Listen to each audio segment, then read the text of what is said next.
Aduh, kerja mulu nih. Kalau nggak kerja nggak makan, kalau nggak makan nggak shopping. Capek banget ya kerja ya. Ada apa nih? Halo, Halo, pesan galon ya? iya Pak Ega. Oke, siap. Saya antar ya, Bu ya? Ya diantar aja ya galonnya sekarang. Oke. Terima kasih, Bu. Oke, kasih ya. Halo Mas Rian semuanya, balik lagi ke Mas Rian Mampir. Udah lama banget ya kita nggak ketemu. Nah, sekarang kita bakal ke rumah salah satu GM Teknologi Solution. Siapa dia? Yuk ikutin.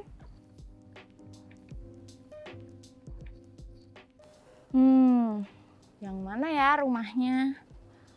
Kayaknya ini deh. Yuk, kita masuk.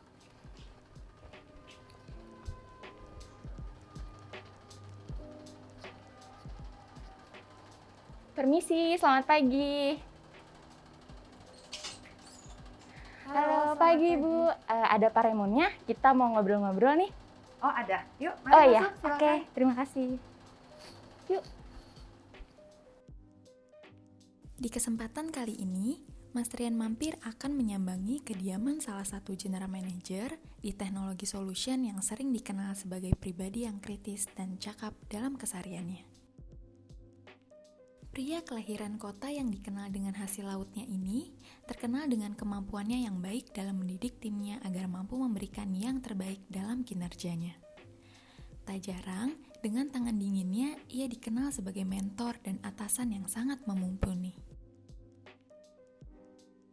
Ayah dari 2 orang anak yang lahir pada tanggal 24 Agustus 1976 ini memiliki kemampuan yang sangat baik dalam hal komunikasi, jelas dalam mendelegasikan sesuatu, dan juga kritis dalam berpikir.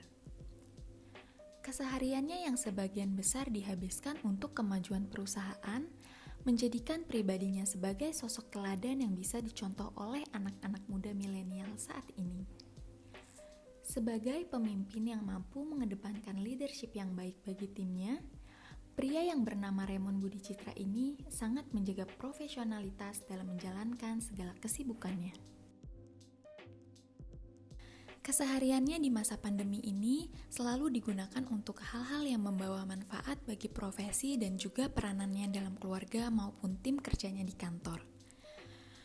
Pria yang gemar berolahraga bulu tangkis ini sampai saat ini masih aktif menjabat sebagai seorang general manager dari divisi Business Solution. Sebagai seorang lulusan dari Universitas Samratulangi jurusan Teknik Elektro ini, terkenal sebagai pria yang sangat memegang teguh pada prinsip-prinsip kehidupan seperti nilai-nilai kedisiplinan, integritas yang kerap tercermin dari caranya membentuk tim yang solid.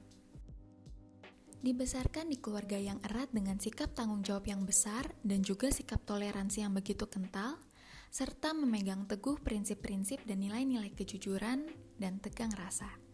Karena baginya hidup adalah cara untuk mensyukuri berkat yang diberikan Tuhan dengan menggunakan waktu dengan sebaik mungkin, sebijaksana mungkin untuk menebarkan kebaikan dan hal-hal yang terus bermakna bagi keluarga dan sekitar. Jadi, pada kesempatan kali ini, kita akan mengenal lebih dekat lagi dengan pria yang kerap kita sebut dengan singkatan namanya, yaitu Pak RBC. Tentang bagaimana kesehariannya di masa pandemi, serta kesehariannya dalam menyambut Natal dan Tahun Baru di masa pandemi ini.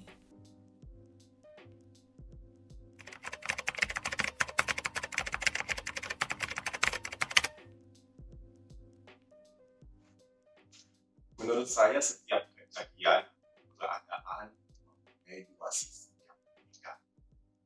Two side story, atau juga sering kita sebut sebagai 2 sisi mata uang. Tinggal kita sebagai pelaku di dalamnya, bagaimana melihat hal ini. Apakah kita melihat dari sisi negatif, atau kita melihat dari sisi positifnya.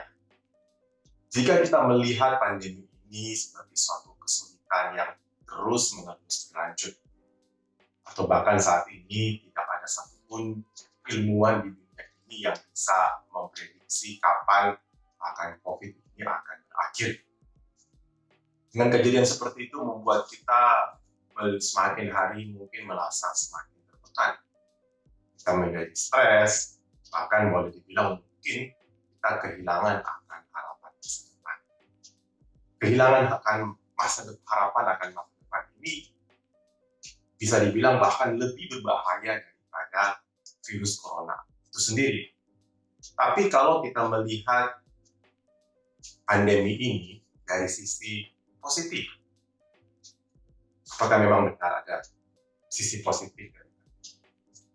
Saya personally melihat ada sisi positif di balik pandemi. Misalnya, dengan adanya pandemi ini bisa membuat proses digital transformasi di masyarakat semakin lebih cepat. Kalau sebelum pandemi, pilihan kita menggunakan video conference meeting itu merupakan adalah pilihan yang paling terakhir ya. Kalau kita diajak meeting, pasti opsi yang paling pertama kita akan pilih pada saat sebelum pandemi adalah face-to-face meeting. Baik kita ketemu di tempat meeting yang besar ataupun kita ketemu di ngopi atau apa, kita tetap memilih face-to-face meeting.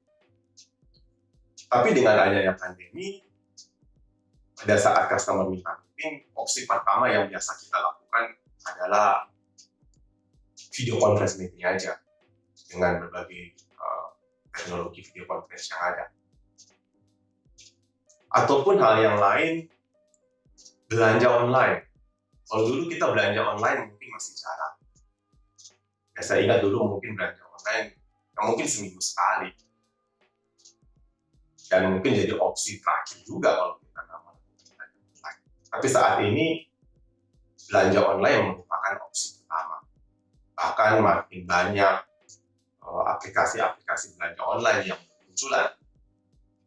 Yang mungkin saya tidak bisa sebutkan satu persatu belanja online aplikasi yang ada.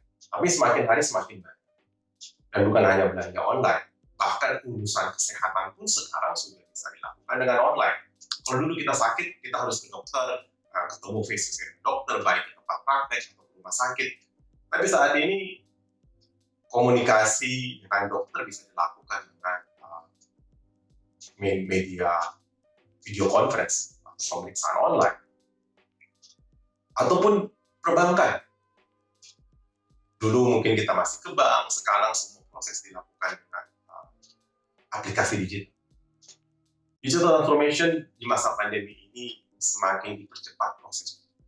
Nah, kalau kita bisa melihat akan sisi positif dari proses digital transformation, nah kita sebagai pelaku IT, bagaimana kita memanfaatkan momentum ini? Itu adalah sisi positif, salah satu sisi positif yang saya bisa lihat dari pandemi COVID-19.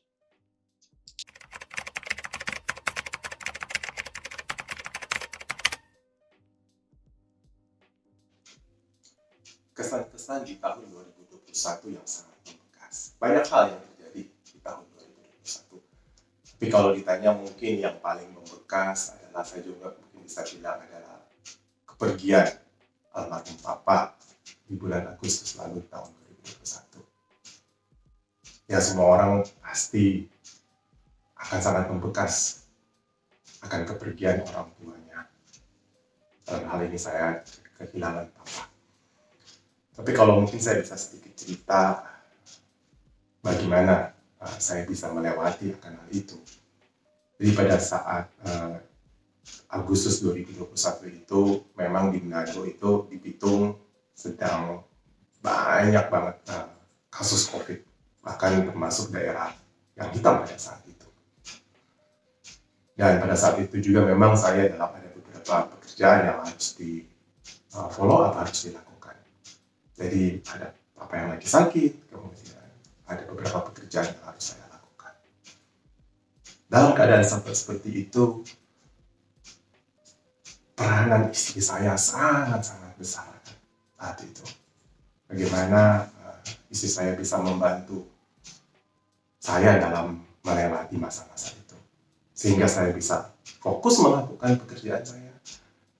Tapi juga dengan bantuan istri saya, bisa merawat akan orang tua, bisa membantu orang tua, bisa mencari pertolongan buat Bapak. Sangat besar bantuan istri saya. akan hal itu. Dan memang benar, istri itu adalah seorang penolong bagi suami. Di mana pada saat suami itu tidak mampu melakukan hal itu, ada peranan istri.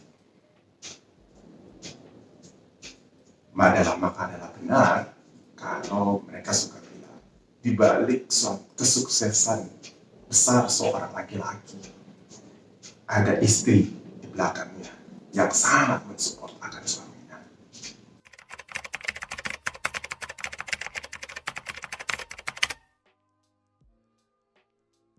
Keterbatasan perayaan Natal di tahun ini seharusnya tidak mengurangi makna atau esensi daripada Natal itu sendiri.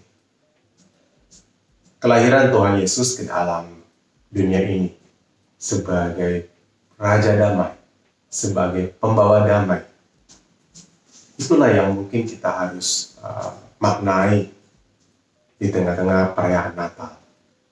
Istimewa perayaan Natal di tengah-tengah keadaan pandemi seperti ini, di tengah-tengah keterbatasan yang ada.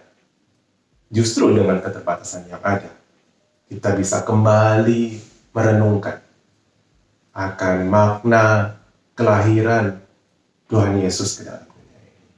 Akankah Tuhan Yesus hadir di dalam diri kita?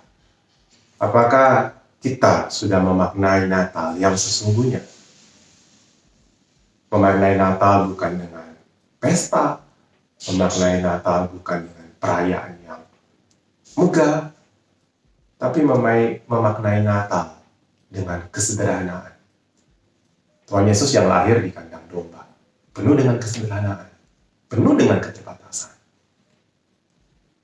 Itulah mungkin yang terjadi dengan saat ini.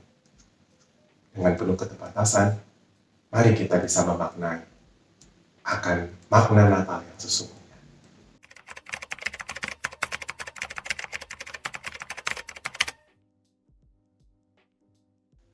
Pesan-pesan bagi seluruh Masterian di akhir tahun 2021, mungkin saya bisa mengajak seluruh Masterian di akhir tahun 2021 atau mungkin ke depan di tahun 2022 untuk kita bisa bersama-sama meningkatkan yang disebut sense of belonging atau rasa memiliki daripada masa sistem.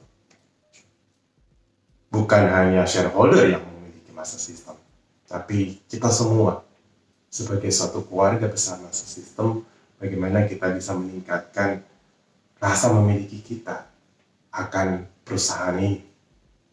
Ibaratnya kalau kita punya rumah itu bocor, rumah itu rusak, ada hal yang kecil yang rusak, kita mau memperbaiki akan rumah itu. Kenapa kita mau memperbaiki akan rumah itu? Karena dengan kita perbaiki rumah itu bisa kembali menjadi bagus, bisa kembali menjadi baik. Nah, begitulah rasa memiliki atau sense of belonging daripada masa sistem. Kita semua pingin masa sistem jadi lebih maju. Karena ini adalah rumah kita. Jadi bersama-sama kita meningkatkan rasa memiliki daripada masa sistem, dan dengan kita meningkatkan akan rasa memiliki masa sistem, saya sangat yakin ke depannya masa sistem akan bertumbuh menjadi perusahaan yang lebih baik lagi.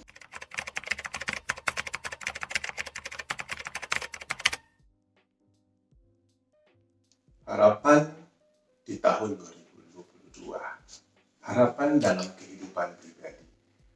Harapannya bisa menjadi berkat bagi keluarga, bagi master sistem, dan juga bisa menjadi berkat bagi seluruh masternya. Seperti filosofi seorang pahlawan dari daerah Manado, di mana nama pahlawan juga itu diabadikan menjadi nama universitas tempat saya kuliah pada waktu yang lalu, Samratulangi. Beliau mempunyai satu filosofi yang sudah mengakar dalam kehidupan masyarakat Sulawesi Utara, yaitu Sito Timau Timauto. Artinya adalah manusia hidup untuk menghidupkan orang lain. Jadi bagaimana kita bisa menjadi berkat bagi orang lain. Dan harapan bagi masa sistem, kiranya masa sistem itu bisa menjadi rumah, menjadi home bagi seluruh Masterian. Dengan masa sistem menjadi rumah, yang tadi saya sebutkan, masa kita pengen rumah kita semakin hari semakin lebih baik, maka otomatis meningkatkan sense of belonging, masa sistem menjadi rumah bagi kita, pasti secara perusahaan, secara company akan menjadi lebih baik lagi. Semakin hari akan selalu menjadi yang terbaik. Oke deh Masterian semuanya, itu dia tadi keseruan di Masterian Mampir kali ini, kita ke rumahnya Pak Raymond. Untuk syuting kali ini kita sudah menerapkan protokol kesehatan dan melakukan swab antigen. Oke deh, Ibu, Bapak, saya izin pamit, terima kasih atas waktunya, semoga semua sehat-sehat terus. Oke, terima kasih untuk kunjungannya, untuk mampirannya. Ya. Oke deh Masterian semua, kita akan ketemu lagi di Masterian Mampir selanjutnya. Bye-bye Mas Rian.